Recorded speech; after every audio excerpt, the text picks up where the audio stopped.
your back, nigga. You know, nigga, back when you was fat, we all had your back, nigga. You need to go back to that, nigga. Huh? We liked you better as a fat nigga. Huh? We liked you better as a fat nigga. Fat Dre, where he at? Bring him back, nigga. Huh? We liked you better as a fat nigga. Huh? We liked you better as a fat nigga. Woo! We liked you better as a fat nigga. Fat Dre is where it's at, that's a fact, nigga. Woo! We liked you better as a fat nigga. You always had some snacks with you. Chicken wing champion, you was that nigga. Loud boy dipping in the sauce. Domino's calling you the boss. PG off the room. Floss the balls holding up the boobs. Before you hit the gym and started dropping jewels, it was BBQs breaking all the rules. You used to send Candace all the news with all the foods, calling all the booze. Huh? Boss, nigga. I know you got some red sauce, nigga. Between you and I, put the salads down, put the soups aside. $1 more, we can supersize. And we can supersize on the supersize. Huh? We liked you better as a fat nigga. Huh? We liked you better as a fat nigga. Fat Dre, where you at? Bring it back, nigga. Huh? We liked you better as a fat nigga. Huh? We liked you better as a fat nigga. Huh? We liked you better as a fat nigga. Fat Dre was where it's at, and that's a fact, nigga. Huh? And now it's time for me to rap, nigga. I leave you hiding by your bunk. Goons pull up on 30s, they ain't riding in the dunk. 5 bottles in the trunk, 5 models wanna fuck. Pill bottle full of skunk. Still, nigga, what you thunk? Anti-Donald Trump, but I ain't worried about no president. I'm worried about spots in the whip to hide the evidence. Overpaid college students about a sedative to take care of finances in my residence. See, I hang with treasurers, scammers, embezzlers, cocaine clients, dope game competitors, Bloods, Crips, GDs, BDs, etc. Dot, dot, dot, you need an umbrella, bruh. I see you got bars, that's good. I'm still better, bruh. I put the weight back on your chest, you need a better, bruh. I run straight through your lines, make a letter I, get a W in your grill, you a Jetta guy. Huh? We liked you better as a fat nigga. Huh? We liked you better as a fat nigga. Fat Dre, where he at? Bring him back, nigga. We liked you better as a fat nigga. We liked you better as a fat nigga. Nah, Bill had a concert on him. Frozy, welcome back to the channel. I'm happy to see y'all. Hopefully y'all happy to see me. Good morning. Don't you say it while you yawning. I'm not gonna lie to you, man. I woke up. I'm a little late because I had a jail call with Slim. Yeah, and then it just had me thinking about my boy Bill. I'm like, all right, we're going to go ahead and show some love to Bill real quick. I'm going to post this text app and everything, too, if any fans want to hit him up. Show him some love. Brody said, free Bill, but he corny. What's corny about my Brody rapping ability? What's corny about Bill's rapping ability? Let's start there. Yeah, I am tired. Long night like a mother yucker. I can't lie to you. Fro's trying to catch his win. It's Monday. I'm feeling the effects of Monday. And I ain't gonna lie to you. I love it. That Pops radio show kicking my ass. Yeah, the radio show we dropping at 7 o'clock with me and my Pops, y'all, it's kicking my ass. I can't lie to you. You know, I'm getting to the point where I'm waking up closer and closer to morning show time. So what I got to do is I just got to start rearranging my sleep schedules. You know what I'm saying? I just got to start. I understand this is my job now, so I got to start respecting it a little bit more. Meaning I need to get a proper amount of sleep if I want to kick ass. But the good thing about Froze is, flu game Froze, I get in my bag too. So even though I'm a little tired, I'm going to get this espresso down the drain. And then I'm going to get this iced tea down the drain. And after that, I should be sticking and moving. I should be I should be good to go. Coffee down the drains, a pause. Shout out Froze. So good morning, happy Monday. We got K-Shine on Wednesday. You know the vibes. It's a big week for us. But I want to talk about something. Pre-record the morning show. We already do, but you don't know my Pop schedule. I want to talk about something. Pop be having me up 2 o'clock in the morning recording these damn radio shows. It is pre-recorded. It ain't live. I'm still yucking tired, chat. With all these good ideas and shit. I had a conversation with my daughter yesterday, right? I'm so happy for her. She went and had a job interview. And I'm glad she did it without my help because we were planning on doing it together. And the way it came about is she's 17, she'll be 18 in 6 months. I'm crushed. I just don't want her to be 18. You know? But on the downside of that, her ask for shit rate has gotten out of fucking control. I don't know how many people walking around with a 15, 16, 17-year-old. The ask for shit is out of control. It's every day. Every day. Every day. It's a Uber here or Uber there. Can I get a coffee? Dad, I want ice cream. Dad, I need $20 for my hair. Dad, I need $40 for this. Every single day is something. Now, this is the thing. I get it. Cool. You know, I'd like to think my kids are spoiled. So they ask for things a lot because they get things a lot. You know, if I tell them no, it's not because I don't want to. It's because I don't have it. But it's every day. And my problem isn't more so with the asking me for shit. It's the fucking response when I say no. It's the response when I say no. So over the weekend, and we've been having this conversation over the past couple weeks. Over the weekend, I had a conversation with her because I've noticed that when I say no, it be very similar attitudes or similar responses. Dad, can I have $12? No, I don't got it right now. I got $12, but I might have thought about the 24, the 22, the 16, and the 8 I gave you all week, every day leading up to this day. No, I don't got $12. Go ask somebody else. Go ask your mama something. Dang, it's only $12. That drives me up a fucking wall. That drives me up a wall, and she says it all the time, no matter what the number is. It's only $20. That is only $17. And I'll be like, yes, you're right. It's only $12 that you don't fucking have. You don't have $12. You don't have $14. The numbers you're asking me for, you literally don't have it. And you're saying, it's just $12. Yeah, you just don't have $12. Like where we get at just, it's only 12. It's only 13. It's like this shit just grow on fucking trees. Like if it's only $15, why are you asking for it? If it's only, shouldn't you have it? Because that's and I be trying to tell her I know she don't mean it. I know she don't mean it. But I'm saying I tell her I'm like, yo, you're giving off a vibe where like you're not saying it verbatim, but you're technically saying, damn, you ain't got $12.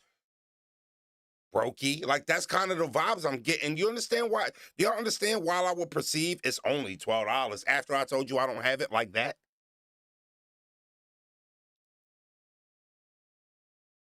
You know, and it drives me crazy. And then we get into deeper conversations. I say, yo, why when you ask for shit 10 times and you get 9 yeses and 1 no, the 1 no, you start acting like a real goofy? You know, and I had that convo with her, and I've been telling her no a lot lately, and to the point when I was waiting. I'm gonna tell you.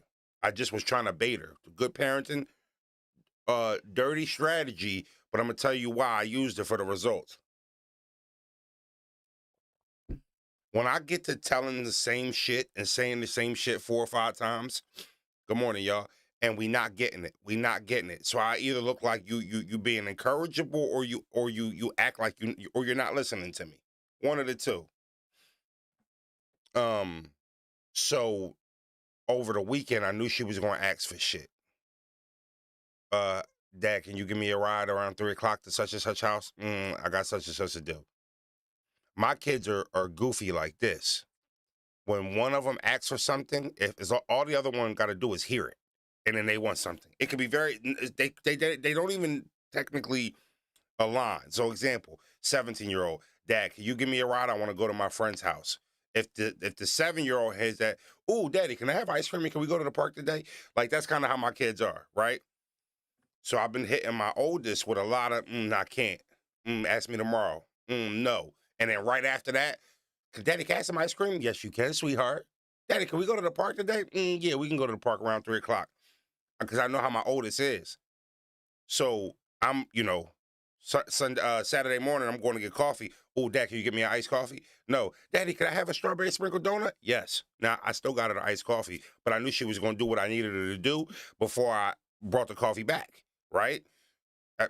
Dad, why are you telling me no to everything? Am I in trouble? Like, I feel like you've just been saying no a whole lot. Like, you mad at me or something like that? And I'm like, no, you need a fucking job. You need a job. Your yes rate is way too high. You're way too comfortable. I come home, I see you in school, you're laying on that damn bed, on that iPad, on that phone, at your friend's house, and you're not doing shit productive, and you always fucking need something. You always need something. You're starting to become a bug now, right? Because on top of prom, hair, phone bills, and braces bills and shit like that, you need more. You need money to go out.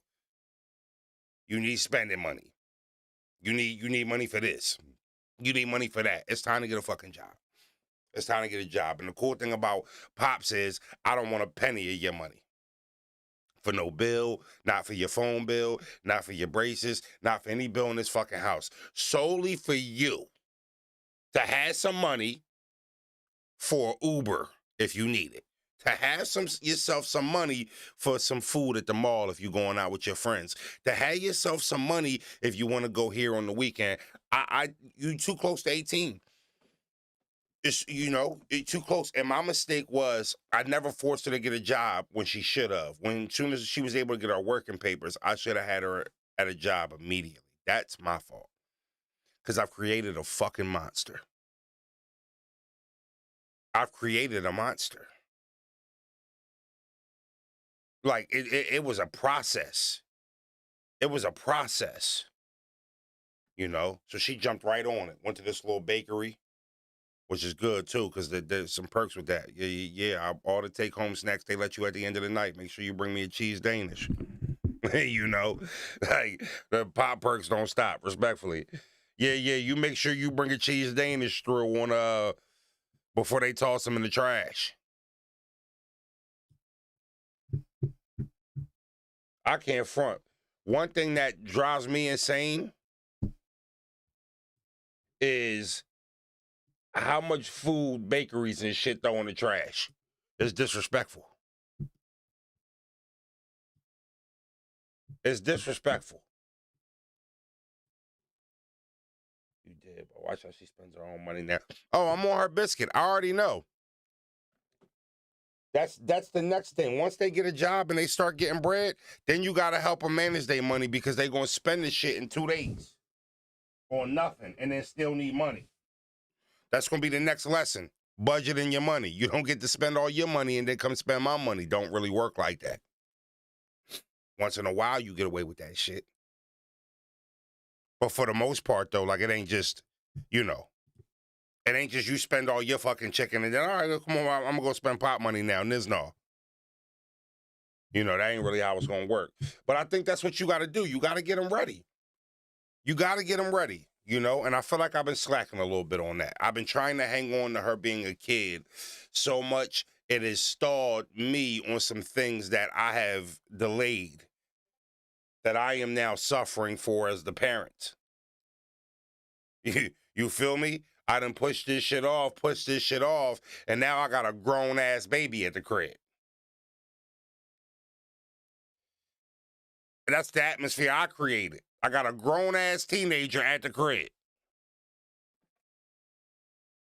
Hungry as shit, needy as shit, and broke as shit. You know, that make you Felicia. You know, they not really, what's up, Brody? They not really up on the Fridays and shit like that. They a little young and shit, so she don't understand what a Felicia is. Like, come on, go the fuck ahead. You want to borrow the microwave? You want to borrow cars and shit? I never was mad when Smoke crashed out on that bitch, coming through asking to borrow microwaves and cars and shit.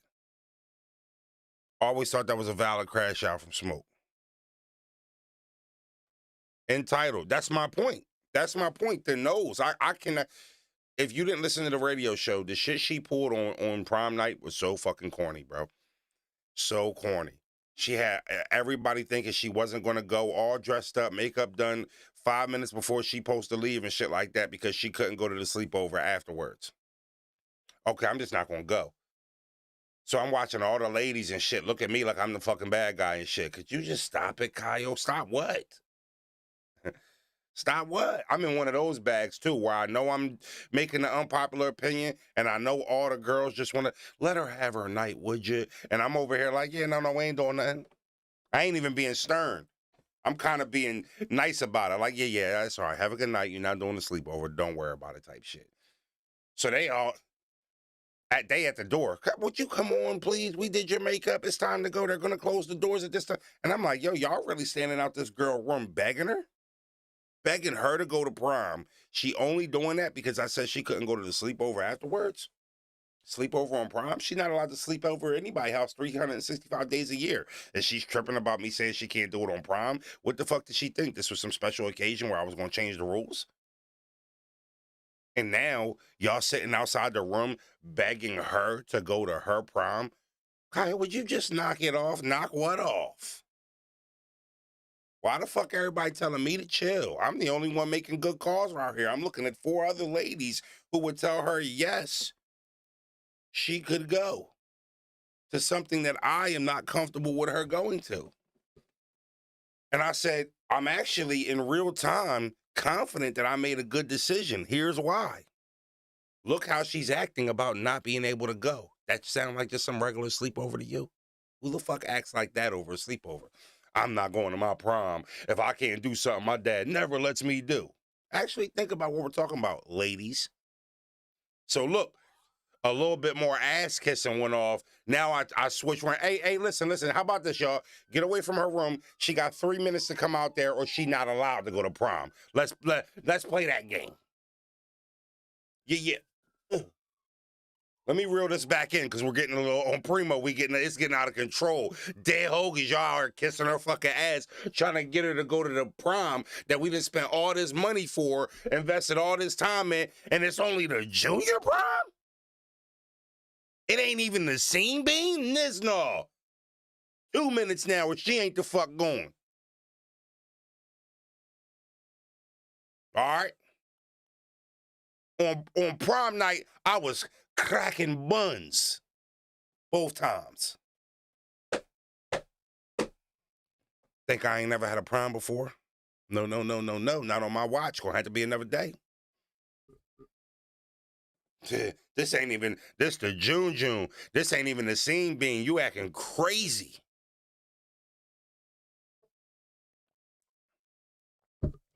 You know? So I had to switch temps for a minute. Man, hold up. Hey, listen, y'all stop. Come on, would you come on? You're ruining the night. They out there pleading with her. I bang the gavel, put her on the clock. Hey, you got 3 minutes to come out that room and head to that car. Or you not going to prom. You ain't got to not want to. I'm telling you, you not allowed to. A little stubborn, but on that last minute, I heard that door open up and she took her ass to that prom. Yeah. Stop all that I ain't going shit for I really press you about it. Oh, you ain't going good. You're not allowed to go. Yeah, I mean, her prom was nice. She got 10 minutes down the road, sent me a long text message. That didn't get her out the water. Miss me with that shit. You know what I mean? Her behavior, her spoiled ungratefulness prevented us from getting a family picture. Think about this. I made the good call. Everybody got pictures but me. Now I don't get no pictures. Now I don't get no prom love. I don't get the, you know what I mean? Pop don't get just my wallet. Just my wallet. Everything else is not needed. You know, wallet good though. Wallet good, Dad. You got to fall back. I mean, that's what the fuck they be telling me in real time. They don't got to say it. How everybody else get pictures. Why I'm the only person who ain't get no pictures? Because I ain't let her go to the sleepover. That shit corny. That shit corny. And as pops, you got to take L's like that sometimes. So what? All right, fuck it. I'll be the bad guy. I'll be the bad guy. It's cool. It's cool. You know, but also, you got to understand, I was 15 when my oldest was born and shit. So I was a child for a lot of her childhood. I was still a child. Nowhere near mentally stable and as understanding as I am now. And I feel like we missed a lot of time on me being mentally there to guide her the way I needed to. My mind was youthful for a lot of her life. You know what I mean? So she 10, 11, 12 when I'm just starting to get it. And now we in routine and shit like that. Very different with my other younger daughters because I'm in a different place during their childhood, right? But I feel like some things that I'm on behind the 8 ball because of her being born while we were so young is just like being too dependent. You know what I mean? And I'm trying to break her out of that. And I just know it's late and I'm working hard to try to break her out of that because she's going to lead that into her life. You know what I mean? Feeling like she needs to depend on somebody, whether that's me or a boyfriend or mom at some point. And just a wrong way to set them up in a society that don't really give a fuck about them. You know what I mean? You need to be raising go-getters and hustlers and resilient, non-lazy, good people. You know what I mean? Set them up because the world won't teach them that in a nice way. You know, the world will teach you, but the lessons are way tougher and they're way less forgiving and friendly. You know, you can learn. That's what I say. Easy way or the hard way. No diddy. There's another way. The world will teach you, but those realities, they sting a little bit more than the way pops and moms is going to show you. They're a lot less understanding and a lot less giving a fuck about your feelings. I might care about that. You're lucky if somebody cares about that. Somebody caring about your feelings is a privilege. It's not something that's required. And the world will spin and move on around you with or without you. It just doesn't matter. You know what I mean? It just doesn't matter. Frozy, hey, you hate your job? Can't stand your manager? Want to create your own business? Guess what? Froze knows a guy. Contact my boy Mike Cruz. I get it. Everybody don't have 30, 40 to 50,000 to throw around, but maybe you know investors. Maybe you got a group of homies, 3 to 5, where you guys can all put your money in a pot and start your own business and your own company in your neighborhood. Froze, what type of company? End Zone Sports. End Zone Sports has 80 locations nationwide. What do? They run rec and junior leagues for your children. Every neighborhood has children that need sports and need rec centers. My man Mike Cruz bought an End Zone Sports and he made all his money back in the first season. So bring those activities to your neighborhood. Google End Zone Sports and see if you have one in your territory. And if you're interested, you want more information on how to become your own boss, your own business owner, and your own manager, contact my guy Mike Cruz at mcruz@endzonesports.com and become your own boss. Don't work for somebody you don't like. Work for yourself. Take your career into your own hands with an End Zone Sports in your territory. I promise you it's a good move. I'm working on mine now. If your friends won't tell you, Frozy will. You know, and speaking of the educational system, that's a good point. It's so trash. It's so trash. And you know, the older I got, I remember where the fuck was I at? But I remember I was with this white boy I used to hang around with maybe like 9, 10 years ago. And we started talking about like schooling and shit like that. And as I'm getting older, doing my own reading, doing my own research, I started to realize how much fucking bullshit they were teaching us in history.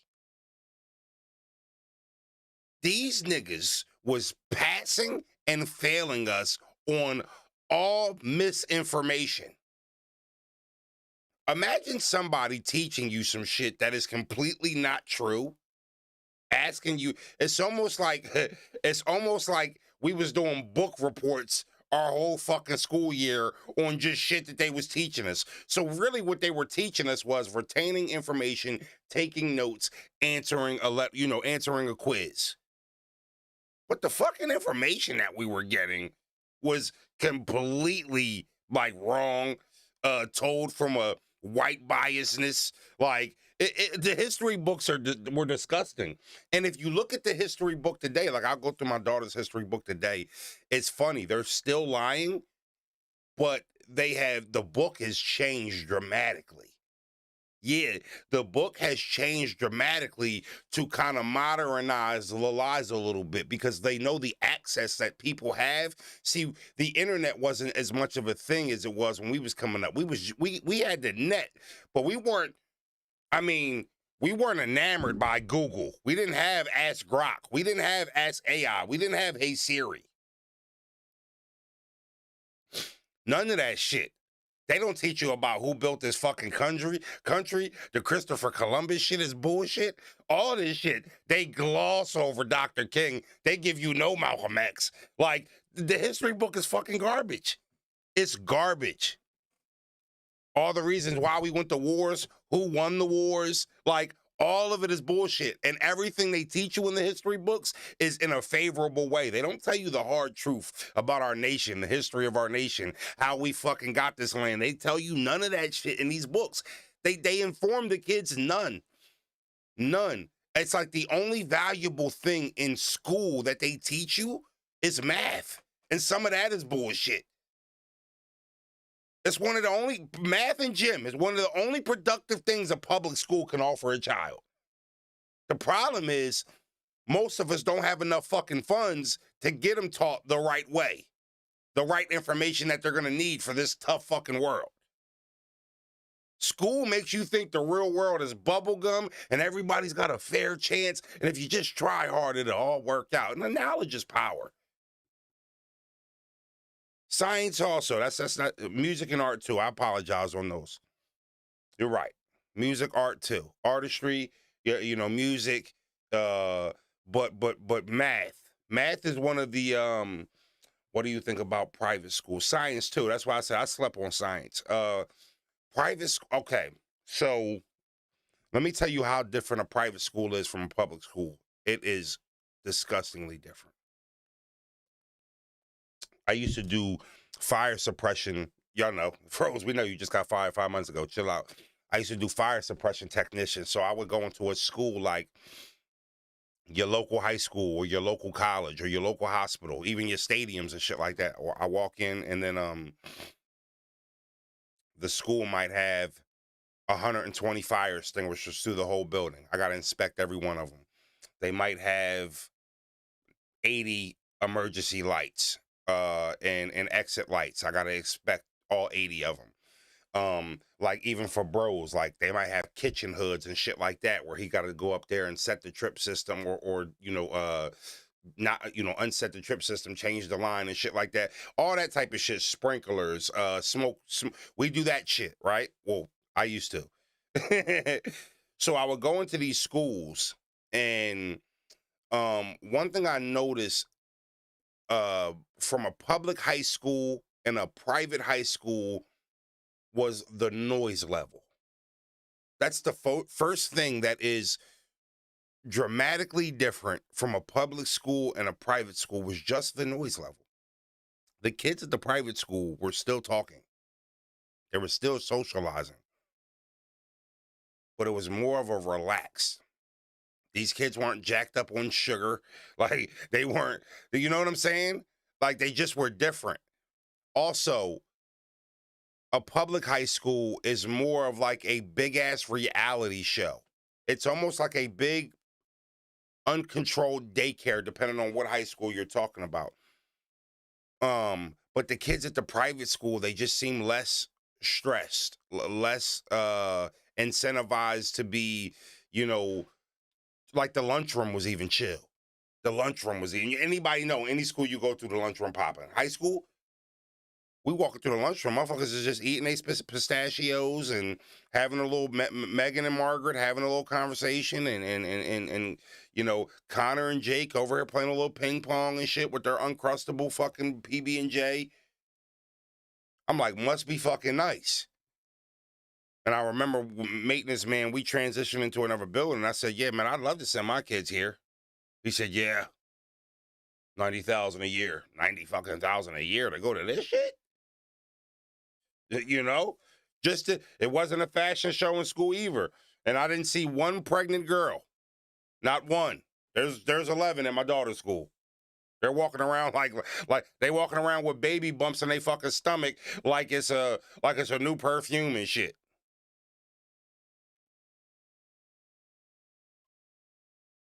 You know, that's exactly the type school I went to.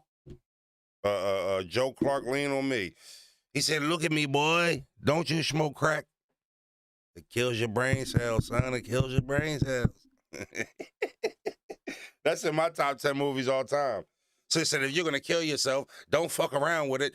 Do it expeditiously. Jump. I never understood what was going to happen if Joe actually got Young Boy to jump off the fucking roof. I don't know if everybody seen Lean on Me. I know a lot of y'all did. You know? He said, he said, when you're smoking crack, you're doing the same thing as killing yourself, so don't fuck around with it. Jump. He took this young boy to the roof of the fucking school. But I tell you what, though, lesson about that shit turns Sam's around. Sometimes you got to go to the extreme with bad kids. You got to go to the extreme with bad kids and shit. You got to. The dead body, John. Yeah, no, Joe almost threw his whole fucking career away. Young boy was like, you know what, Mr. Joe, you right. Fuck it. Now, good thing is Joe would have been able to tell that story. Look, he went up there, he tried to jump, I tried to save him, and he, you know, lost control of him. Joe wouldn't have told the story that actually happened. He'd have went to fucking jail for that. We had a real Joe Clark in Brooklyn. Them COVID babies different. Oh my God. I'm trying to tell you, if you had any, which I did, if you had any kids during COVID, like my 7-year-old, I want to say she was born, I think she was about one and some change, or 2. When the fuck did COVID hit? What was that, 4 years or 5, 6 years ago?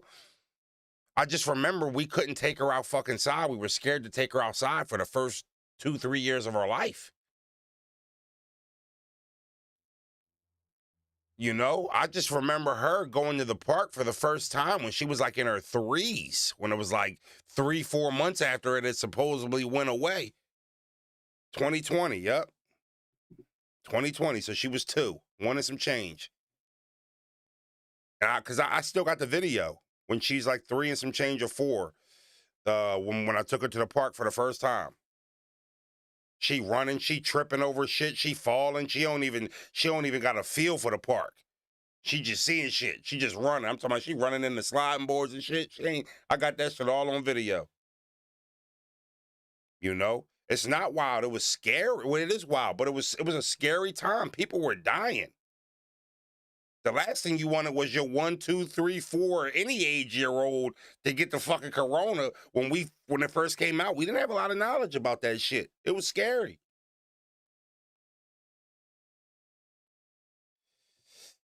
Your Ultimate Petty League is having Redemption 5 on March 28th, same day as RBE card. Well, I mean, listen, what's new?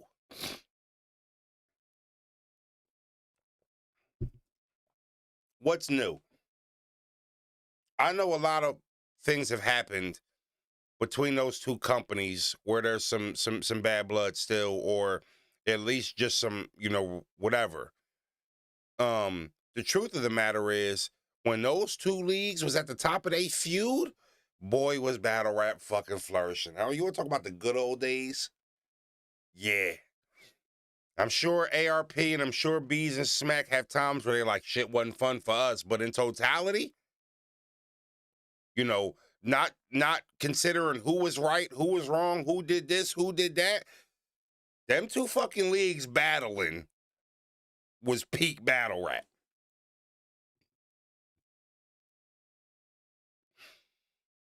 Peak battle rap. Now, also, I think you might be prone to think, oh, they doing cards on the same day. I don't think neither one of these cards are being live streamed.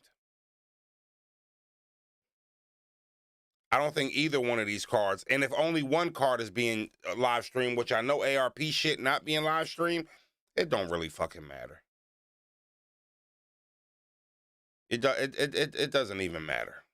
As long as one of them aren't selling pay-per-views, which I'm pretty sure RBE is not selling pay-per-views, them doing events on the same day don't hurt each other anymore. We in the age of content, y'all. The Battle League owners just want their content, and they're going to drop it and release it how they see fit. There's no more trying to sell the stream. I mean, some people are going to do it, but like, if there's no pay-per-view streams involved, there's no problem with two people having events on the same day and they're only letting 80 people in the door. Don't affect nothing. They just want their content. Fro, stop it. There was no competition between Smack and RBE, and you know that.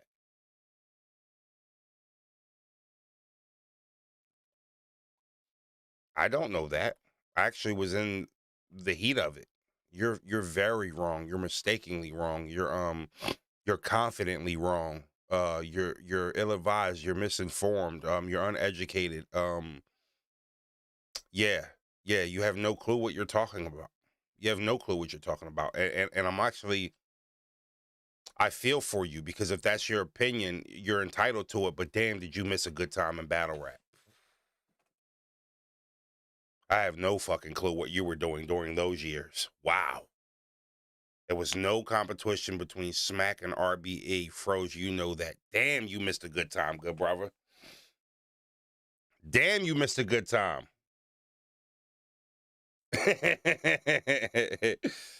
Damn. Now, if you want to say URL did a lot of ass kicking on RBE for majority of the fight, I'll dance with that. I can dance with that.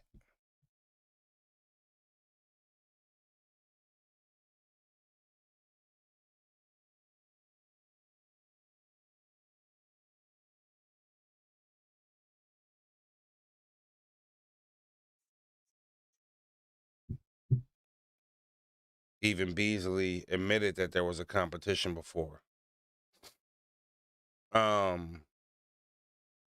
did RBE get rappers from?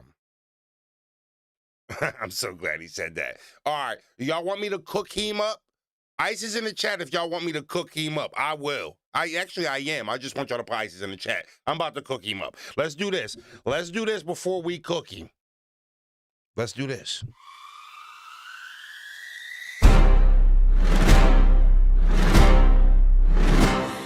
There's nothing artificial about his intelligence.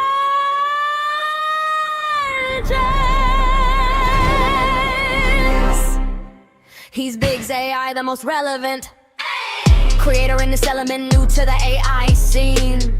If you think he can make it and put it on the big screen, I come in and then AI executes. Native masterclass is giving your visuals a boost. Ad cam cheats designed to get your product sold. Brand new releases turning into digital gold. Cash out. Big's AI, turn on all my visions to life. Pretty videos and brand ads that command fans.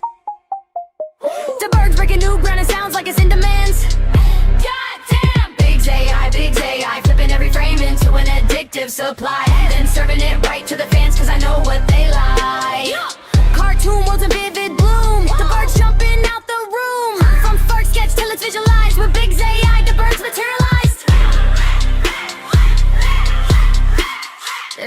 Nothing artificial about my intelligence.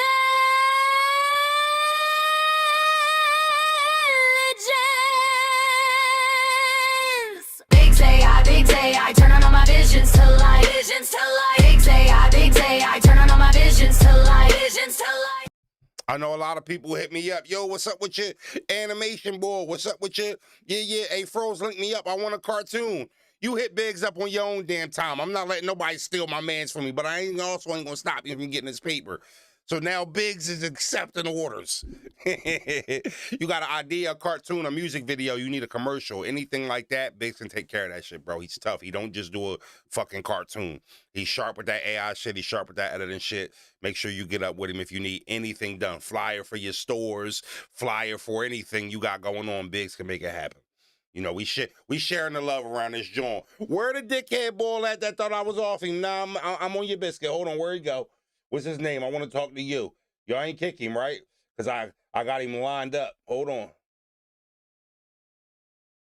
Where you at? Where you at? Where you at, Turkey?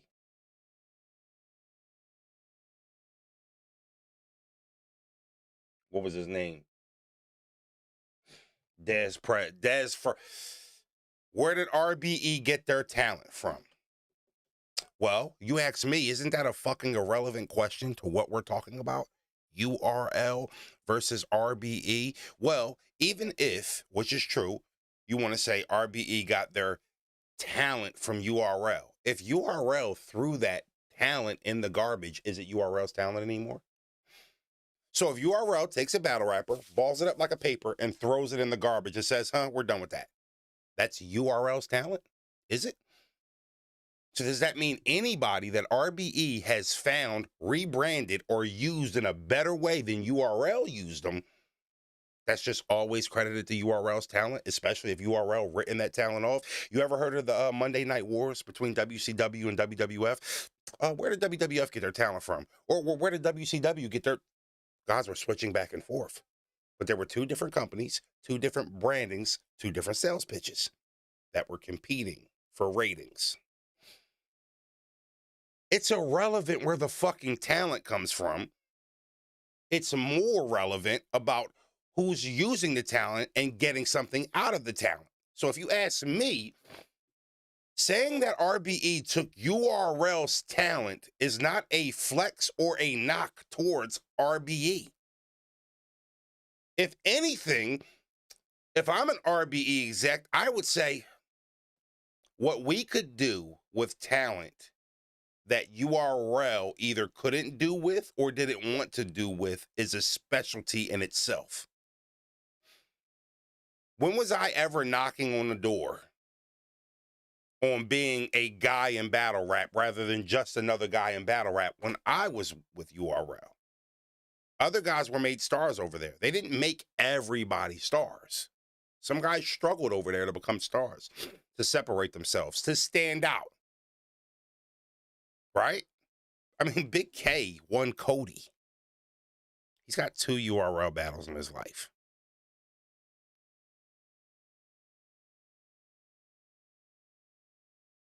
The fuck are you talking about? It's irrelevant where they got the talent from rather than what they did with the talent. You know?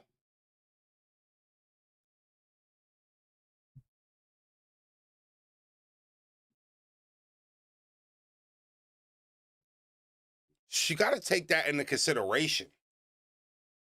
RBE wasn't stealing URL's talent. They weren't poaching URL's talent.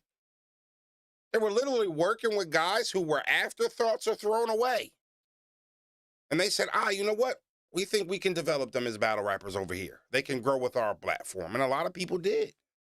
Show Off struggled in the PGs. Regardless of what you think of Show, he had a lot more success through the RBE system. You know? So, to me, to turn somebody else's garbage into valuable, that was RBE's specialty.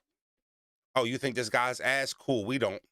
So we're going to put him in front of some battlers and get him a situation where he can prove that he actually does bring something to the table. You know.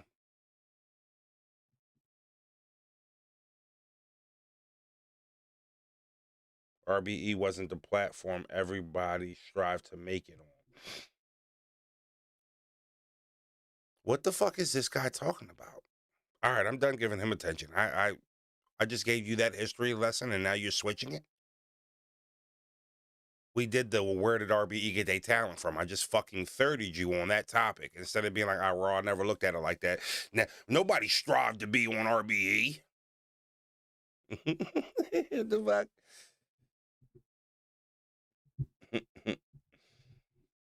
Sorry, Brody. We don't have to change the argument because you didn't have a backup response to what I said. You know, the truth of the matter is, I don't think nobody's running around saying in totality RBE is more critical to battle rap or a bigger league than URL. They were definitely in competition. URL said they were in competition. I don't know how many times you bought the app or paid your subscription, but that doesn't mean you're more informed than the staff at URL. They knew they were in competition.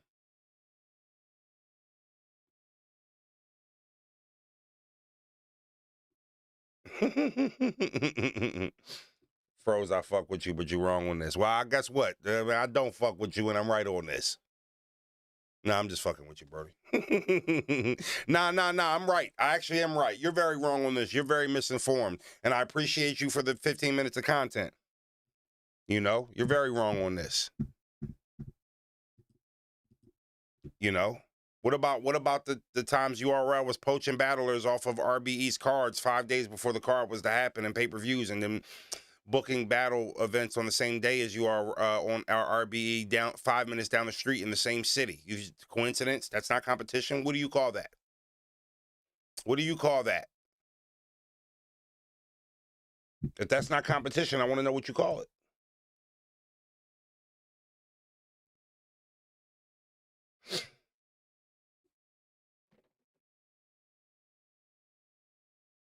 Yeah, wrong. That might be news.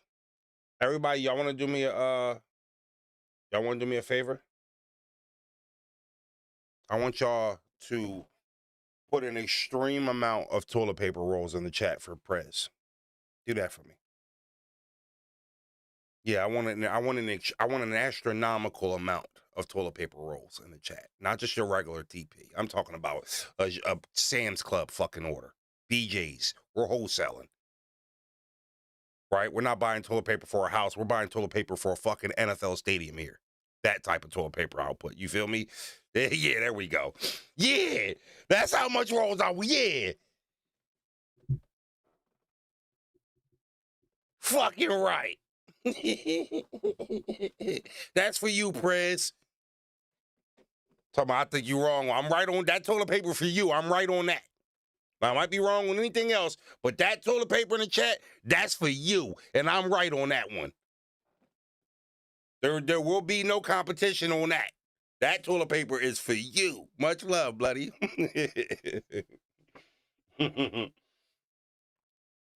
Okay. Real quick. Let's get to this real quick. I love our immaturity sometimes because it comes from a good place. It's a good cause. Sometimes it's a good lesson learned to somebody. You know? Yeah, hoagies is a good lesson. All right. Agenda this week. Zone. Agenda.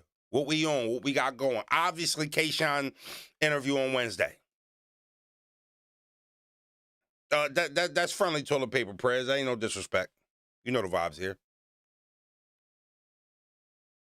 Kayshawn Wednesday. Interview at 7 o'clock.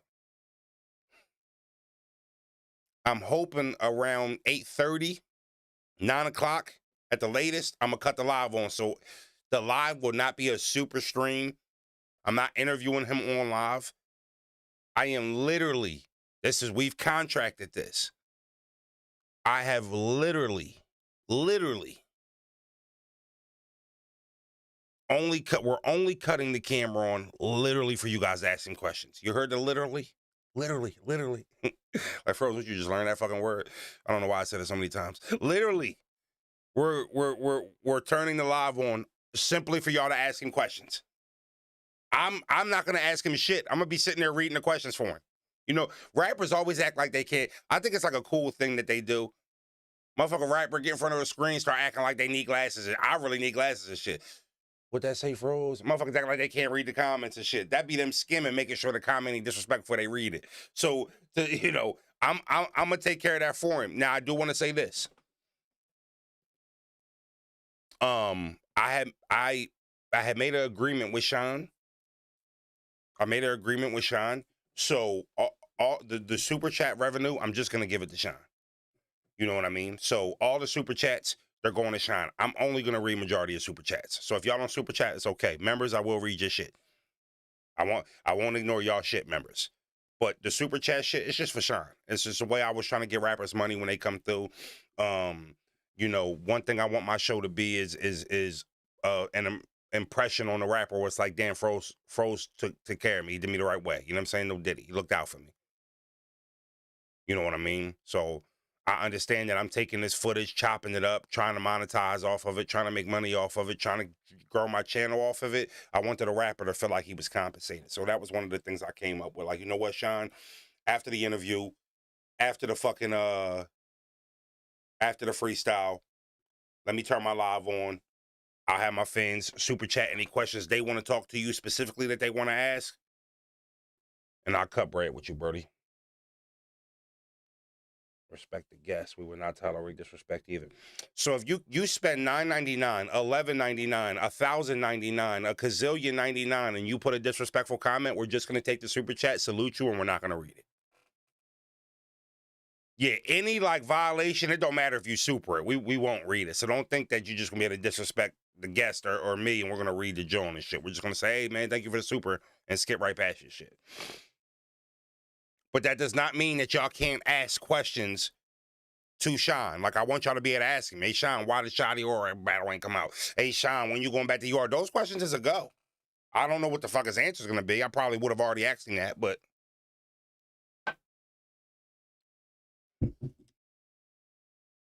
Look, he said we want to know why he hasn't released a Shotty or about. I feel like he got smoked locate. Okay, so Jay Elevate, pull up on Wednesday. Pull up on Wednesday. And you can ask him that. We're going to cut the live on for like 20 minutes to half an hour. And I ain't going to hold you. He can say 20 minutes to half an hour all he want. If them fucking supers are super and Sean ass ain't going to go nowhere.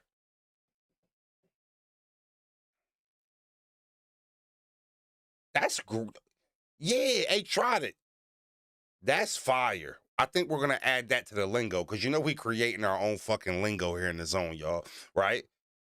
Yeah, that's a great way. That's a great way to paraphrase something. Don't ask Sean nothing you won't ask him to his face. That's a respectful way of saying it, right? Super the tough questions, even if you think it's a critical question, that's okay. Just don't ask him nothing you would not ask him if you was standing in front of his face. That's fair. You feel me? That's all we asking. If you know, just respect the guests. And I think we're going to get a good interview. Also, too, my email, kylegrossfroze@gmail.com. kylegrossfroze@gmail.com. If you have any specific questions or topics you think should be talked about that I can add to my interview that I already prepped for him, email him. Hey, Froze, I think you should ask him this. Hey, Froze, I think you should do this. Hey, Froze, a little cool game y'all can play. Email me. Email me. Anything y'all can do to enhance it. We're doing fan day tomorrow, too, so I'll be opening up the phone lines for y'all. Froze, them white platforms do 10 to 20 minimum just to super chats. Are you saying we should only, are you saying we should put a threshold on what super chats we reading?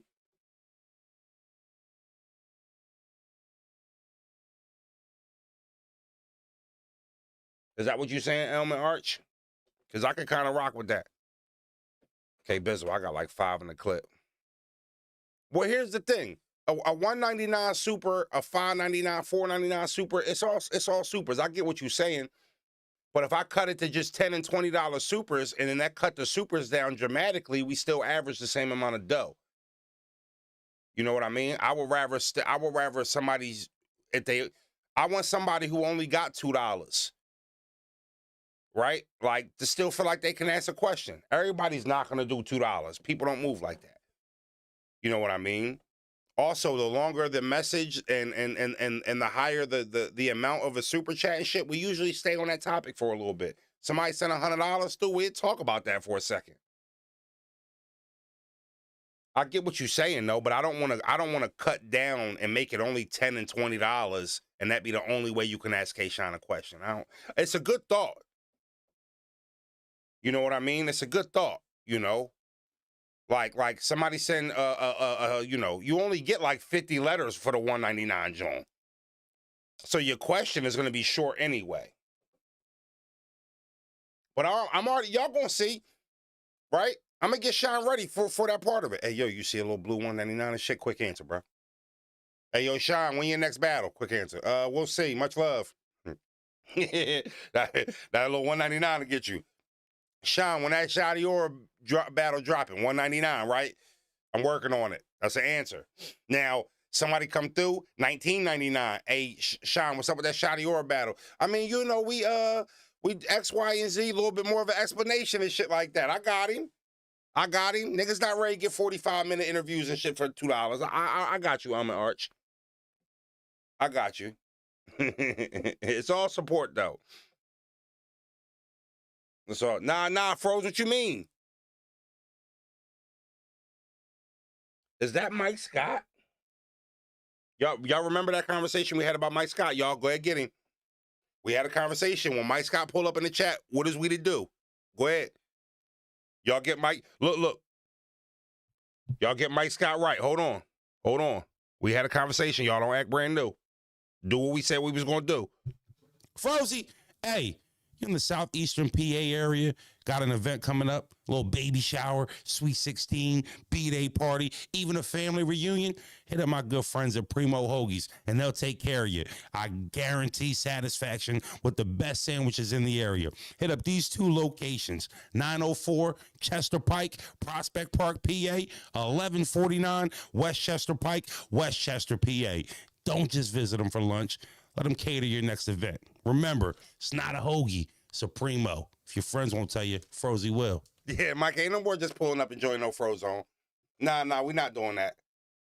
Ain't no more just pulling up and joining the show. When you pulling up, set a date and we'll stop asking. That's what it is, Mike. Set a date up. We don't want to hear that, yo, I'm going to check my March and April, May shit. All right, so we going to be checking. We'll stop when we get a date.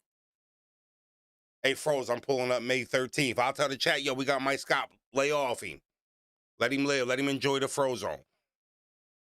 Right? We not really doing that, yo, I'm checking my schedule shit, Mike. We know you busy. You ain't the only nigga busy around here, Mike. Basketball players always try to hit nigga. I got a lot of basketball homies and shit. You know what I mean? Mike ain't the only, Mike, you know, Mike, one of my only NBA friends. I only got like three or four of them. But I got a lot of D1, D2s, overseas player friends and shit like that. I know ballers. They all got the same cadence. Yo, what's up with the interview? Shit, dude. They like to give you like a month and a half like range and shit. Let me check out my next 6 weeks. All right, nigga. I just need you to fly up here for a day. We're going to cater the event. We're going to have a fucking good time. We're going to take care of you, good brother. That's all we want you to do, Mike. We want you to slide, man. I got the gym set up. I done hollered at my high school principal. We got a nice, solid gym. It ain't going to be in the trenches. Not that you mind it. I'm just saying. I know you're a professional baller. You don't want to be around all that dumb shit. You know? We're going to have a nice gym at the high school. One of the best high schools in Montgomery County. Right? Little interview set up. Catered by Primos. I know you want a turkey Diablo. You know, I already know. Little oil, little vinegar, little mayo. No vinegar. All right, cool. Cut that hot peppers. Got him. Don't worry about it. Little hot peppers, we got him. Pickles, ill, but he want pickles. It's his sandwich, not mine. We got him. Yeah, we hooping. I am literally, Mike, this is what I want to do. This is what I want to do. Why you here, Mike? I'm a grab a 5, right? You, and I'm talking about legit ballers from around the way. Like I'm talking about Anthony Lee, right? Like all-time leader on three-pointers and shit at Kutztown University, right? I'm gonna go get Devontae Chance and shit like that, right? Like, I don't know if you heard of Devontae Chance. These is all Pennsylvania players and shit. I'm gonna go get Jamil Brown for you. I'm gonna go get Ju Young, Cal University and shit. Yeah, like all D1 homies. I ain't just gonna put no fucking neighborhood ballers out there. And then what I want to do is, right? I'm gonna put the word out around the neighborhood.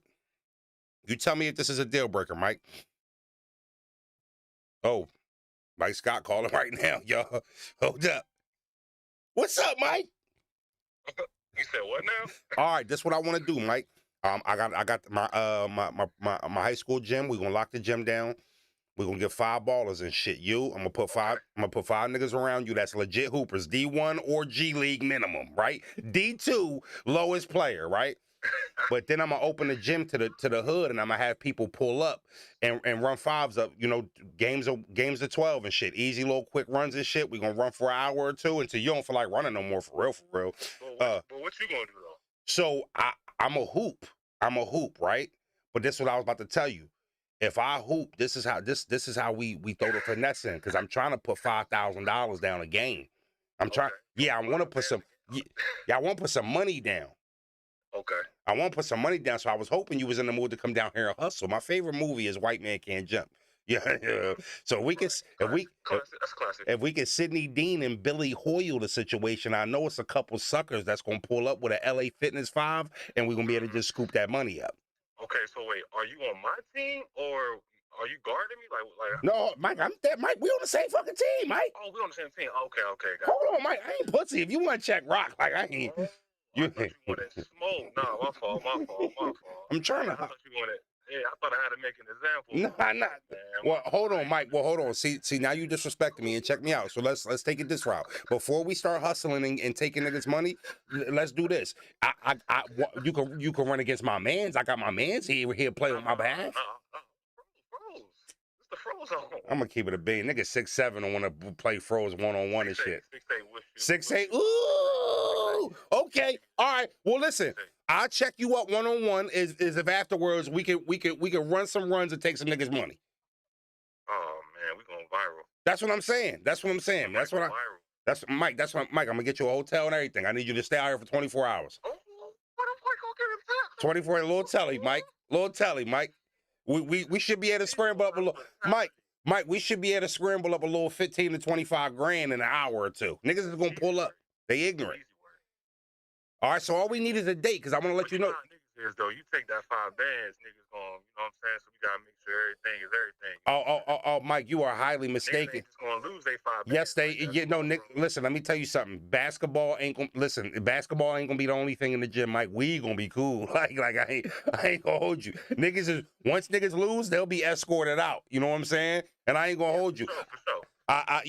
It's at a high school too, so it'll fuck around and be an officer on site type shit. So we definitely walking out there without that bread. With that bread, we walking out there.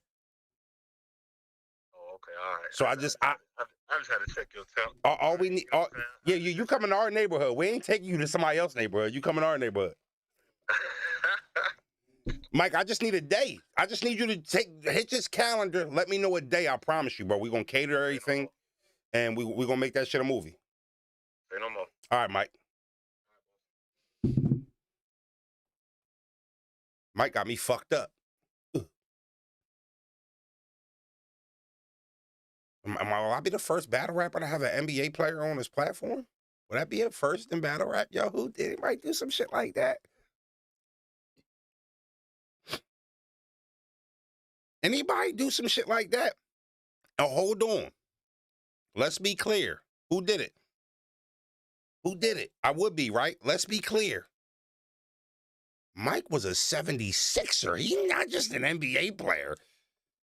Mike was on them Sixers teams that was supposed to go to the finals. Oh, Mike driving? I was going to get Mike a fucking plane ticket. Let's go.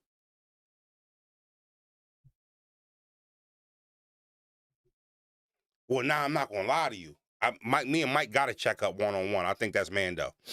I think we got to check out 1-on-1. He got me fucked up. And we could bet some money that I score a bucket.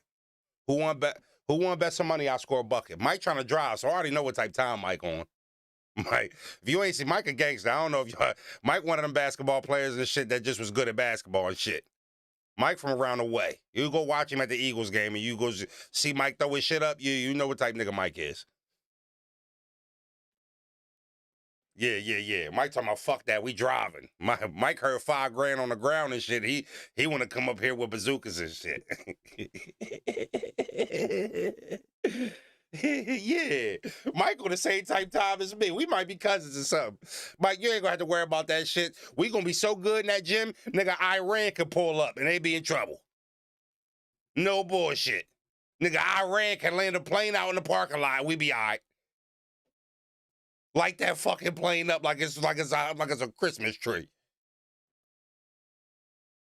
I'm telling you, Easy and Rim be able to take a picture in front of that bitch when we done with it. We'll light it up, Christmas tree, the whole airplane. Dead hoagies, we straight. And that's on Primo, we cool. No security, we got security.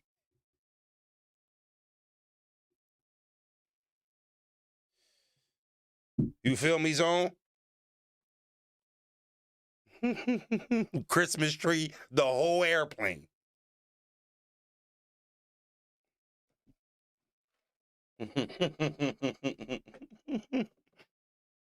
Promise you. It's gonna be a fucking movie. We know some hoopers though. It's definitely gonna be some niggas that pull up. It's gonna be some niggas that pull up. Niggas gonna have a ringer or two and come out there and try to get that money off of the floor for sure. So I ain't gonna put no bum ass fight. I'm definitely playing because that's gonna be that's the sucker right there. No Diddy. They gonna see Froze on the court. Oh yeah, $5 cool. All right.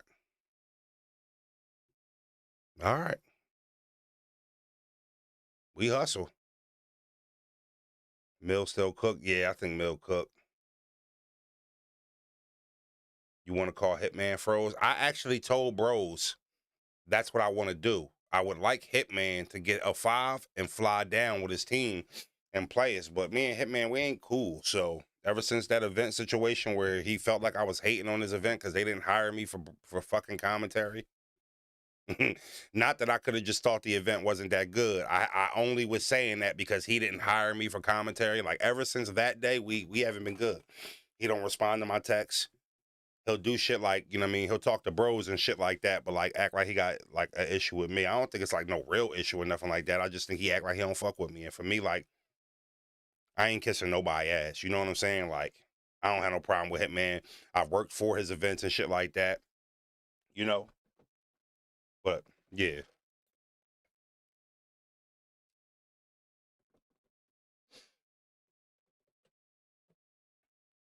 You know what I mean? So I'm not stroking no ego when I think the shit wasn't serious. What did I say? I said I thought the event was ass so far. It was 2 battles in. I said it looked like they cut costs because the quality was very choppy. I don't think they had avocado for that event. And then I also said, but I think the next 2 battles could save the event. Hitman and Ms. Hustle could save the event. Still could be a good event if the co-main event and the main event lands. Nobody answered. It was just that I said the event fucking sucked up until that point. Me and this nigga ain't talked since then, chat. Like, we haven't spoke since then. You know? So, at the end of the day, Hitman, my line open. You want to talk? Cool. I've already reached out to you, text you. I won't be doing it anymore. But that doesn't mean I won't respond if you reach back. I've reached out to him, though. Yeah. I wasn't out of pocket. No, I wasn't. I wasn't out of pocket by saying that event fucking sucked 2 battles in because it did. I wasn't out of pocket. And I still stand. That's how I feel. That event did fucking suck up until that point. Hitman Holla and and Ms. Hustle didn't battle at that point. And I think New Jersey Twerk and Vixen still didn't battle at that point. The co-main event and the main event didn't happen yet. The first 2 events, the stream was choppy, niggas was choking, and the quality was bad. Me saying that it was fucking ass at that point was not out of pocket. No, it wasn't. No, it wasn't. I actually stand on it. I still feel that way.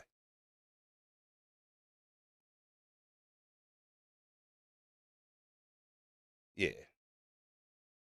So the part that was foul was how it was done to me. It was flipped that I only said that because they didn't book us for commentary. That was if anybody was done corny in that situation, it was me. They flipped it and made it seem like I was only saying that because they didn't book us for commentary. Like we made some boatload of money working with Hitman. We did not. We made no money. We got paid peanuts, which was okay because we wanted to do the event. We were still trying to get commentary gigs like that, and it was just a good event to be on. It wasn't about the fucking money. You know? So, you know, but that's the way they flipped it on me. Only because I said halfway through the event that the event was not good, and it looked like they cut costs. So, you know. It is what it is. I would love Hitman to pull up with his 5. Right? I would love Hitman to pull up with the 5.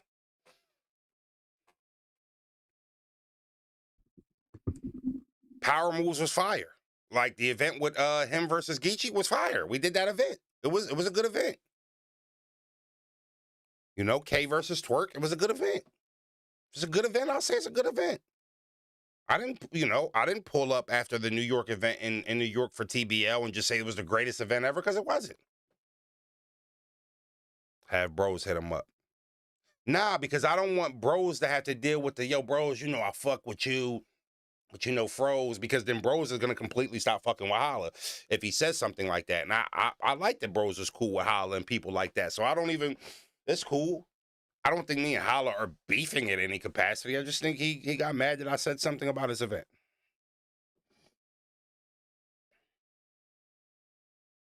I feel like since y'all cool, if you don't have anything good to say, not to say nothing at all, but you do commentary, so it's your job. I think people think I'm lying that I said I didn't know we were live because Easy said, yo, we were live. My story has stayed the same. When Easy fucking called me, I was in a vehicle, in a car. So anybody who has their phone hooked up to their car, just tell me if I'm lying. Fuck what I'm talking about.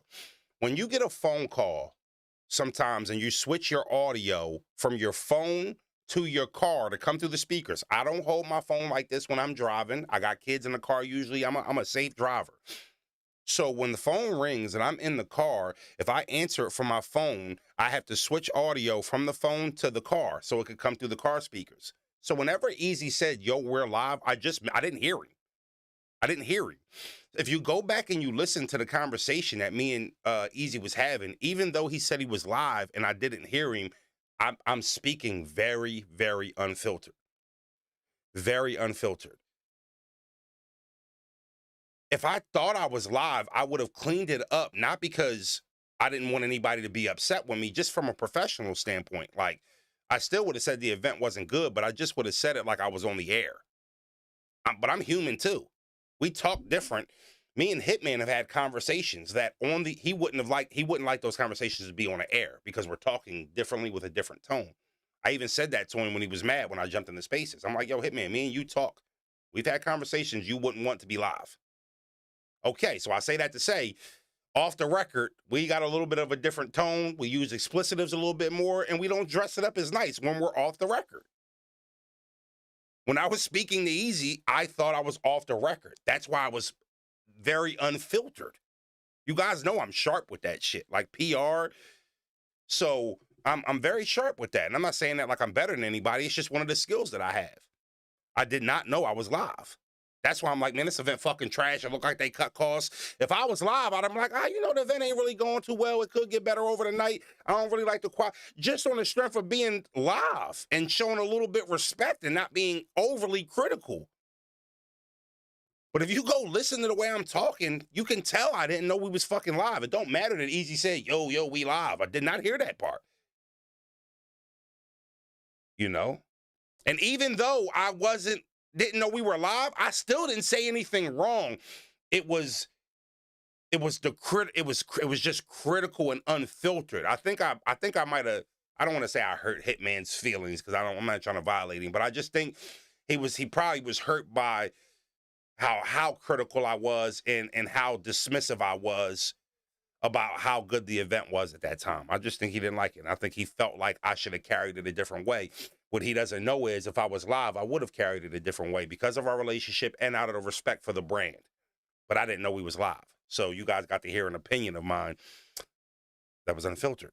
And if anybody sits here and acts like they talk differently when they're on live compared to when they're off live, they're lying to you. They'll lie to you. They'll lie to you. They even tried to flip it when I said that. When I tried this, because the media jump on my dick. Anytime it looked like it's a time to drag Frozenberg, you'll see all the bloggers start jumping on my dick, right? So at one time, it's like they love when I'm under the gun. Whether the information is true or not, it's like when I'm under the gun, for some reason, I feel like the media like rallies for it on like a small tip. They don't do a lot, which is okay, right? Because I don't do it for battle rap media to support me or gloat about my shit. But you'll see like, what I said was if I knew we was live, I wouldn't have said those things like that. I remember Piper Boy, like as if he didn't understand what I meant by that. Not because Hitman would have done anything to me or out of fear of anybody being mad at me, just out of respect of the profession. And I wouldn't have talked about somebody's brand that critical and unfiltered if I knew I was on the air. You think Stephen A says exactly what he feels in the fucking dressing room versus what he feels on the air? It's just the way you do things. But all of them was acting like I was on some pussy shit because I was like, holla, if I knew I was live, I wouldn't have said it like that at all. You know what I mean? So, you know. Hitman, my phone available. He can call me anytime, and I'll pick up the phone with no hard feelings. And if we don't talk, I'm cool with that, too. It doesn't matter. It doesn't matter. I don't lose no sleep either way, and I don't have no problem with him, and I fuck with his brother. They all good people. His pop cool. My pop talk to his pop. It's really not that deep. You know what I mean? So whenever Hitman get over it, if he gets over it, my line open. And if he want to pull up and get fucking smoked by me and Mike Scott, him, his brother, and whatever other 3 niggas he want to bring, the invitation's over. If they pull up, we can put money down. Not only can we put money down, we can do a best of 3 series. Games of 16, 1s and 2s, best of 3. Let's do it.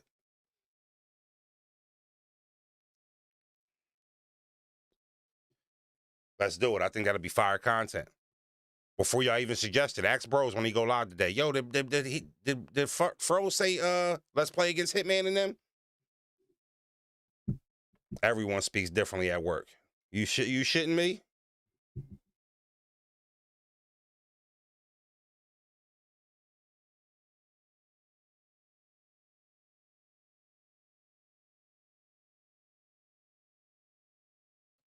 Oh my God, yes.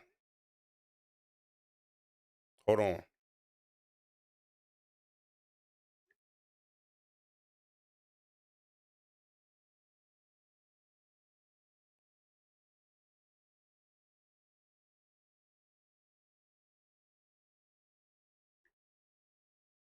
My bad.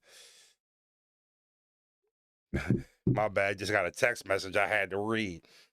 Everyone speaks differently at work. That's a fact, though, Ralph. You think Boy low-key lying you because he thought you recorded him? No. I don't think Easy lying me. If you go watch Easy's blog when he called me about the event, he does say on camera, I answer the phone, I'm like, yo, you can hear a delay, like a 5-second delay where I don't say anything. Then I'm talking, and he says, yo, we live, just so you know. I don't think he lied me. He didn't know I was in the car trying to switch my audio from my phone to my car. I mean, it's a lot of cases you could give Easy, but if you go back and watch that, he did say, yo, we live. He didn't know I was in the car. How would he have known that? I pick up the phone, he's just assuming I'm picking the phone up. He doesn't know if I'm in the car, if I'm at the crib, if I got the headphones in. He don't know that. Easy said on the joint, where that's what Hitman used. That was his leverage. Hold on. Easy told him he was live. He just told me he didn't know he was live. He lied. Like that was Hitman's out to stay mad right there. Easy did tell him he was live, but he told me, he said he didn't know he was live. Hitman took that and ran with it. He took that and like that was the stamp that I was hating on him because I didn't get booked. Like, not to mention every league was calling us trying to book us at that time. Every single league in battle rap was calling us trying to book us for commentary at the time when we was working with Hitman. Everybody. We was talking to Calico and them for the Detroit event. We were talking to Queen of the Ring, I think, for the Prom night event. We were talking to Shotgun Suge, trying to get booked for his boxing event. We were booked and with John to do him versus Cassidy. We were booked for everybody's event. Everybody's event we were booked for. When Hitman decided to go with a different crew for that event, everybody was trying to book us. Everybody. Everybody. There was not a fucking URL was the only league that didn't call us. URL was the only league that didn't call us. Every other league was trying to book us for commentary. Chrome 23 too. All of them. All of them wanted me and bros to do their pay-per-views. Every last fucking league wanted us to do it. Small. I'm not even counting the small leagues that called us around that time. I mean, we had over a dozen offers. Over a dozen offers. So why would I be tripping over not doing one event? It just doesn't add up. You know what I'm saying? You know URL ain't gonna do that. URBE. I don't know. URL just said they would bring me back. They've had people reach out to me, or people reached out to me on their behalf in the last couple weeks. You know, I always thought me, bros, and Jay Black would run a crazy commentary. You know what I mean? So I always thought it'd be a dope crew. Knowledgeable, funny. You know, we all from the same area, so we talk the same lingo. It would be a good blend. I don't know if y'all remember for the Power Moves event when we did work with Holla, I was doing the face-offs, and Bros was doing side interviews after the face-offs that we were airing on the pay-per-view. So as two competitors would come to the stage, I would be able to say, now, Bros, you talked to Av last night. Here's what he had to say. And they were panning to the interviews, and Bros having a one-on-one. We was really spicing shit up. Wasn't just sitting there talking. We were trying to enhance the fucking broadcast. So I always thought that was a good thing for pay-per-view broadcasting, to have two guys doing the pay-per-view and have a guy floating around with the microphone that can catch rappers in the building and get interviews at any time, that we can be, me and Jay Black could be talking. And all right, well, hold on, y'all. We got Bros. He is live with Loso. Look, switch to the screen. Hey, Loso, I know you're not on the card tonight, but you're definitely in the building. Just coming off that 3-0. How you feeling about the night so far? You know, that's kind of what we saw. Constant engagement from the building to give off to the viewer on the fucking TV screen. You know, that's how I saw it. That's what I wanted to do. That's how I wanted to expand the pay-per-view. Not just good talking in between battles, but giving you a vibe from around the building. Hey, listen, ain't no rappers talking right now? Fuck it, bros. Go up there to VIP. That table look like it's lit. Go talk to those fans. See how they liking the night so far. Hey, we got bros upstairs at VIP with some fans. Bros, what they talk about? Hey, I'm up here live with Tracy and Michael. Hey, how y'all feel? Hey, this is my first event. We love it. Bros, we're big fans of you. We can't wait to see Tay-Rock. Like, that shit makes the experience fucking special. That's how you make somebody feel like their $60 was worth it. You want to feel like you're in the building when you're at the crib. You want to feel like you're a part of it. You want to feel like the electricity that's going on in that building is being fucking exerted into your living room. And the only way to do that is the pay-per-view commentators and the production team. It's the only fucking way. The rappers are going to be the rappers. We're here to hear raps. So the rappers are already going to do their job. What can we do besides play fucking music videos and the same trailers in between battles to keep them engaged? How can we use the building, use the broadcast team for that 45 or 55 minutes in between battles because the microphones aren't working or we can't find a rapper? How can we fucking keep the fan engaged at home instead of having them do this? Tired of this shit, man. 45 minutes from the last battle. What the fuck? This shit corny. This shit ass. Once they start getting into this shit ass, now a good battle ain't even getting judged fairly. It's getting judged critical because the fans are already fatigued and fucking tired. I have these conversations with these niggas, man. Only half of them won't fucking listen. I be trying to tell them, yo, this is how we can have a good pay-per-view when it's a bad pay-per-view. Meaning, if rappers are choking, if rappers are having ass fucking performance, but the production is A1, we still could have a good pay-per-view. Meaning the raps might have sucked. And the rappers are going to be critiqued off of it. But the pay-per-view experience was still good. You know, Jay Black, Frozen Bros held it down all fucking night. Raps not so much. But then we're on to the next event. You know, nobody want to hear that. Everybody wants to take the fast route, the lowest costing route, how they could get as much money out this pay-per-view without putting barely any fucking money into it. And when I say barely any money to it, I'm saying like, yeah, obviously you're going to pay the rappers and the venue and security. Broadcast, if you're running a pay-per-view, I don't care what nobody tells you. They and most battle leagues treat it like an extra. That's their fucking problem. After the rappers, the next most important people, if not as important as the rappers, are the fucking production team conducting the night. They are as important as the rappers if you're selling a pay-per-view. Why I can't get some niggas to understand that is crazy to me. I'll sit down with any league owner, Smack, Beasley, ARP, Organic, anyone you name, and debate it. You can act like it's irrelevant. I'm telling you, long-term commentary, not just Frozenberg, whoever you choose, they have to be good. They are as fucking important on a pay-per-view as the guys you need to rap. And once y'all start seeing that, y'all understand it. I hope you and Hit patch things up, but not gonna lie, you and Bros were sorely missed on the commentary that night. Shout out to Bags and Bodies.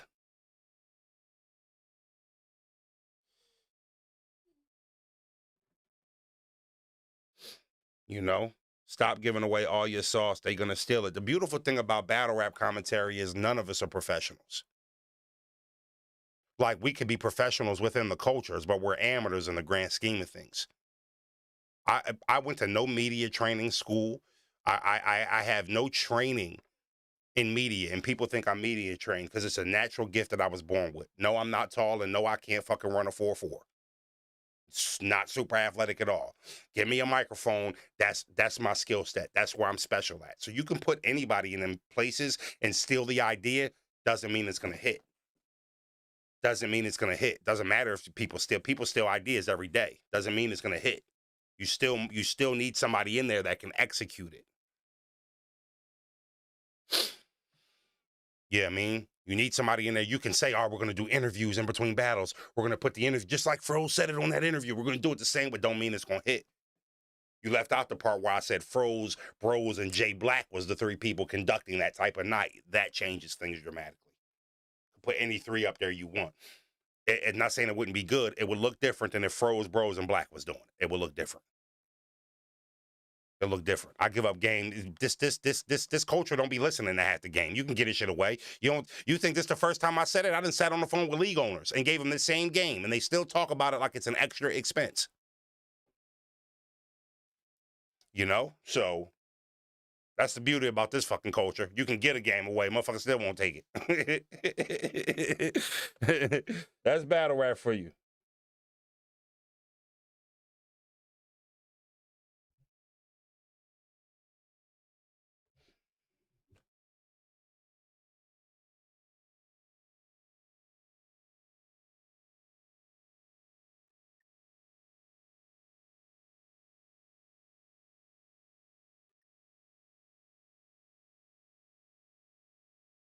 My bad, y'all.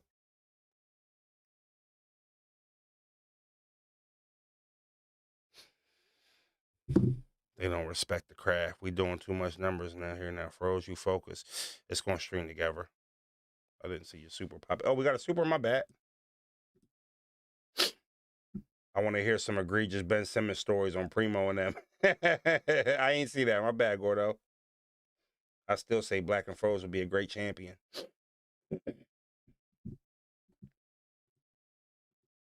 I think Black is a little fatigued with battle rap. I know he loves it and shit like that, but the sport doesn't respect real journalism as much as they respect mess. Jay Black has no place in battle rap media when it's nothing but hot takes and talking about people's personal business. That's not his forte. Jay Black will do a full, thorough, detailed breakdown on a big card that just happened, and he'll do okay 3, 4, 5,000 views, and then you see somebody's baby mom in the title, and these guys are doing 20,000 views. Nothing productive to the culture, nothing but tearing it down, exposing battle rappers and shit like that, lying about battle rappers just for clicks and content and shit. There's no place for Jay Black in that business. That's the truth of the matter. He's no longer appreciated because the sport's no longer as appreciated or prestige. You know, you don't have to ask me if I'm speculating. I know Black. I see Black weekly. You know, we're neighbors. We live very close to each other, like walking distance. Black tired of this shit. You know, he puts way too much good content out there, and it's just not appreciated no more. You know, the half of the fans don't want to be knowledgeable. They just want to talk and chat and shit talk and say this not it, this ass, this rapper a rat. You know, that's all they care about now.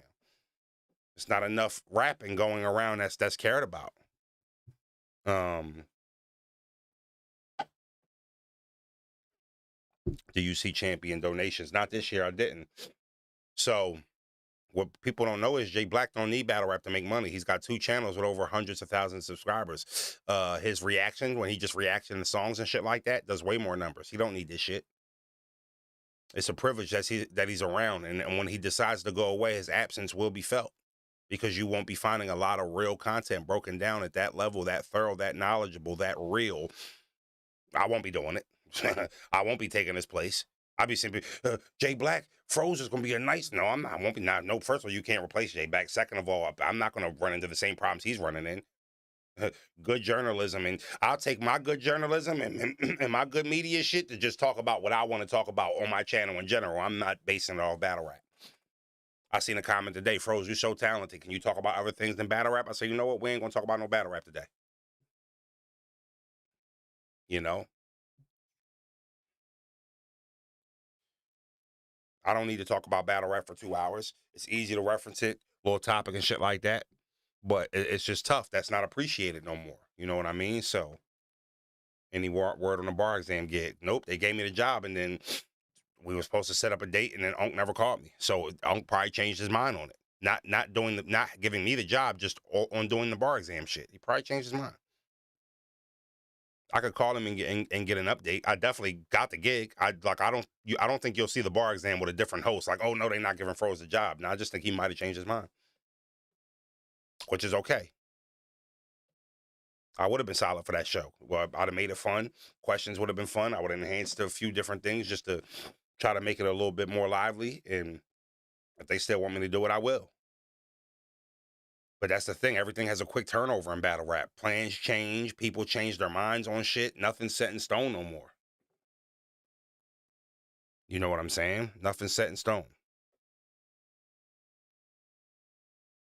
It would be lit, though. It would be. You know, we need more clean content, more good content, shit like that. I was looking for, pardon me, I was looking forward to it, too. So, we'll see. I'm not saying I won't do it. I'm just saying I don't know if they're still going to do it. I haven't heard any update. Hold on. Message deleted. Yeah. Yeah, Biggs. Is that the first time you bust your ratchet, Biggs?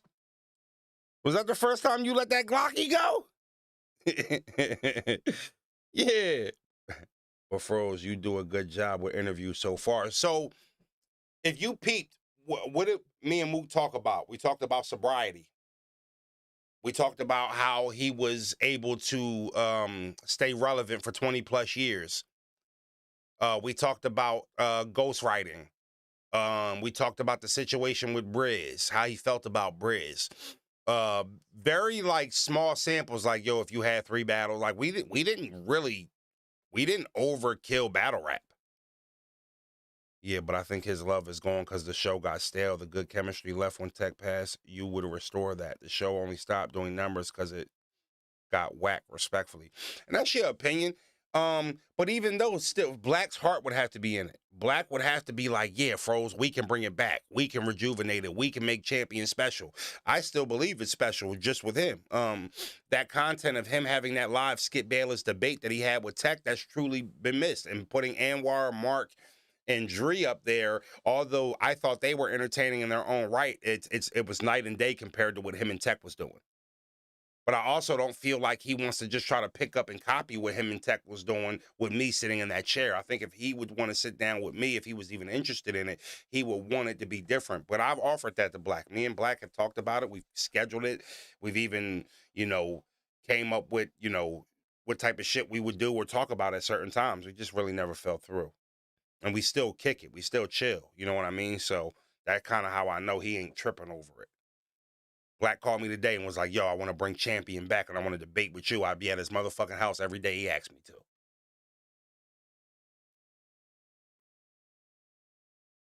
Never have a problem working with anybody. I've worked with plenty of people. He's one of the only people that I've done interviews with, that I've chilled with, that has never switched. Black is the same all the time. He never switches. His cadence, his mannerisms, you know. I've looked out for other bloggers and shit like that. And then, you know, when they feel like another battle rapper is looking out for them or something like that, got more of a buzz or could do more for them or anything like that, they just dick jump. It'd be little smaller bloggers and shit like that. Like they just try to ride each wave and see how they can get their own. Black's not like that. Black don't need that. You know what I mean? Froze, just keep doing what you're doing. They will come back to you. And here's the thing: you don't come back to me. I'm not collabing with any bloggers or anybody from battle rap. The only person I would even consider doing it with is Jay Black. Like I'm not doing no shows with nobody, trading information with anybody, like looking out for anybody. I'm just solely doing me and shit. You know what I mean? And I feel like that's how you lessen the problems and lessen feuds and fallouts, when you stop trying to add a whole bunch of additives that wasn't there from the start, that didn't even join organically. You know what I mean? You just gotta lock in and do what you're doing. But I don't look at Black as a blogger. I look at Black as a friend. So that's probably the difference.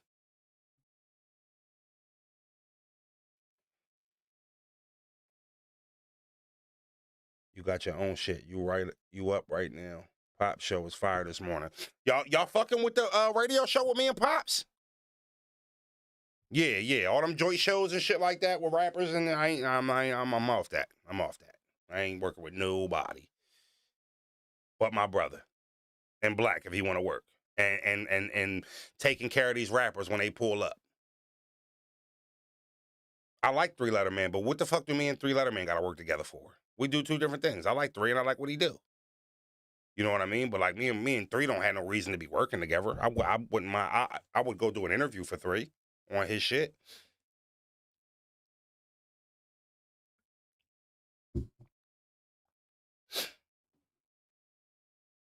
Yeah, Pop said he want to go to Compton.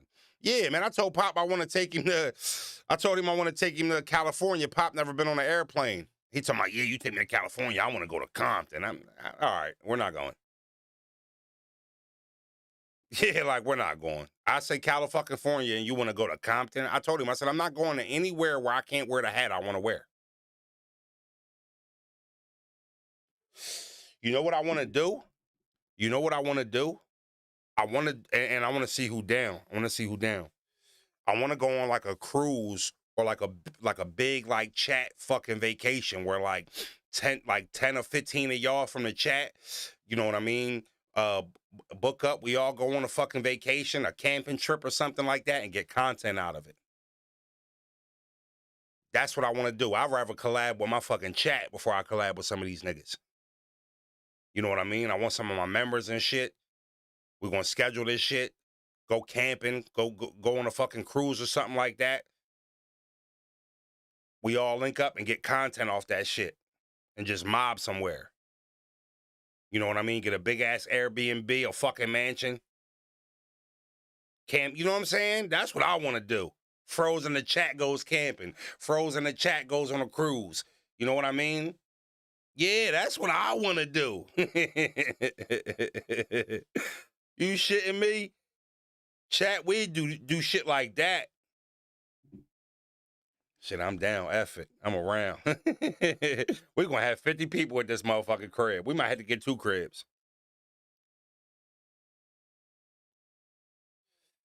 R.A. Biggs, look like you're going to be bringing your camera too. I'll bring mine.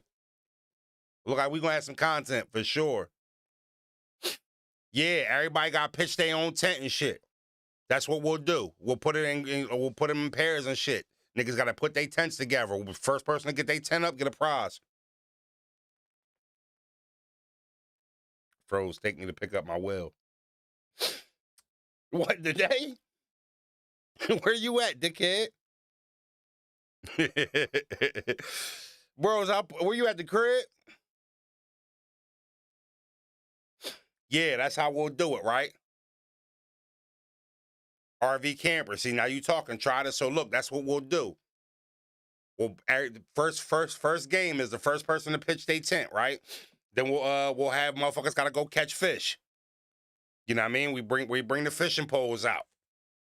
Yeah, on some road. Remember the show Road Rules, Real World versus Road Rules on MTV back in the day. Yeah, I got you, bros. I'll pull up right after. I'm about to get off here in a couple minutes. Yeah, we'll do that and shit. Mm-hmm. We'll make pretty penny off that type of content. We're gonna need to.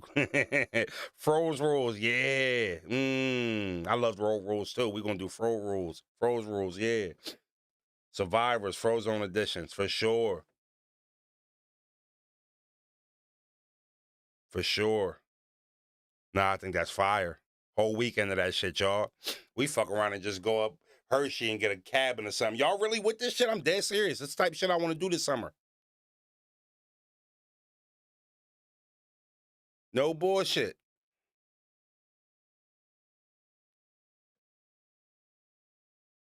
Make us pull the fire out, make the s'mores. We have a little freestyle session over the s'more cipher. You shitting me? I'll get a couple special guests, like a battle rapper, or that's what I'll do. I'll book somebody to come along, like a special guest, right? So we'll all lock in. We'll put it together, and then once we get all that shit ironed out, I'll book somebody. I'll bring like a battle, like y'all won't even know. Out of nowhere, we'll all be on the camp and shit, and then fucking Danny Myers gonna come walking down the fucking hill. Niggas gonna be like, oh shit, Danny in the building. Yeah, y'all gonna be geeked the fuck out if it's like, oh yeah, all right, before we start, here come the special guest, and I have Gwitty walking down the fucking. We got Gwitty on a fucking camping trip with us. You know what I mean? I'm trying to do shit like pull out these paintball guns.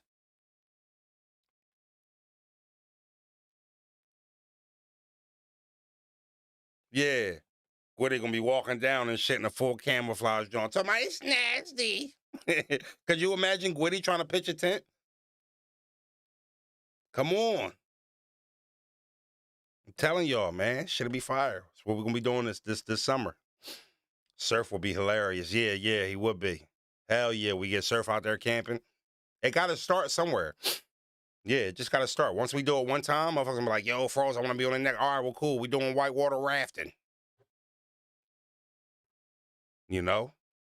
Remember, hit that email up if y'all got any questions. If you want to donate the bill collector for his commissary, it's right up to the top. My Cash App and my PayPal is at the top if you want to support Bill, shoot Bill some money, anything like that.